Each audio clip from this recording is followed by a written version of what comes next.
Alex, po sikur protesta të rrëzoj qeverinë, por të mos prek sistemin. Kush fitoi vërtet protestën thotë?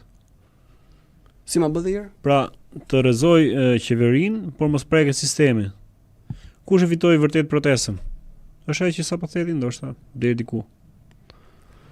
Pra, të rrëzojmë Ramën me qeverinë, por nuk u prek sistemi, vëlla, vazhdon sistemi po njëti, vit një Ram tjetër. Po qeveria është vitrina, vëlla. Është vitrinë. Pra, okay, por vazhdon po njëti sistem që ose rrëzoj Rama thotë.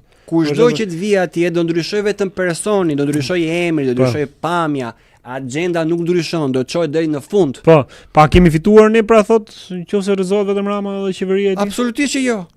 Po problemi nuk qëndron te Rama re. Prandaj edhe Aleksi thotë bi do të mira kokës. Duhet më shku te rënja, jo te gjethet, neve aty po bëhet një përpjekje krasitje degësh, e keni parasysh ato bashkisht që bën ato krasitje për ta zbukuruar të shkurën aty?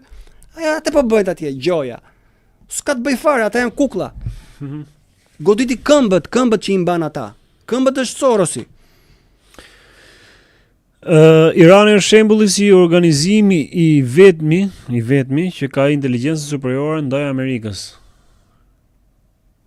Nuk e ka nga vetja, se po mos kishte mbështetjen e Rusisë dhe të Kinës dhe të Koreas Jugut apo jo më Veriut.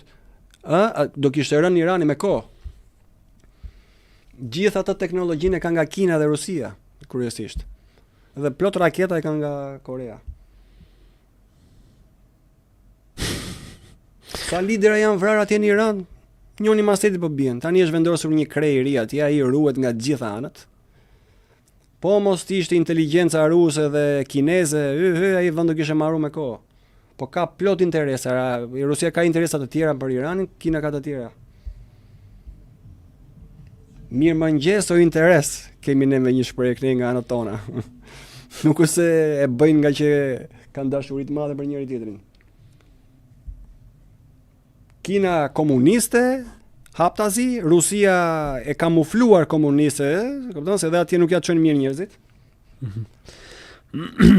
Rama nuk ikën pa dhunë, historia ka treguar që asnjë president dhe kryeminist nuk ka ikur me paqe. Po. Protest paqësore.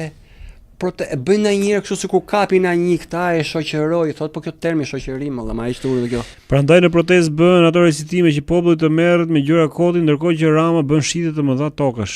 Po, po ta vini re, protesta vazhdon, po në të njëjtën kohë vazhdon dhe Rama bën dallaveret e veta, nuk po e ndalon fare, ai me të njëjtën shpejtësi është duke ecur, as po e ul fare, nuk po heq komën nga gazi. Madje po jep më shpejt madje, se tani sa kohë ka ngelur, janë 2026, ai deri në 2030-ën, 29-ën, duhet plotësoj shumë pika. Do të tani kemi pika që duhet plotësuar është kjo puna e digitalizimit. Ndërkohë që po vëmendja është te protesta atje, ai gatë do heqen, se kështu marron ai, Ky vazhdon edhe i plotëson ato pikat për të cilat është vendosur aty që ti zbatoj. Asë gjë s'më ndalon fare. Sikur një pik vetëm të plotësonte nga ato kërkesat që po bën populli atje, atëherë do thoja që po fillon ajo krisja që po i bëhet regjimit. Po si gjë fare molla, absolutisht. Nuk lëviz gjethja.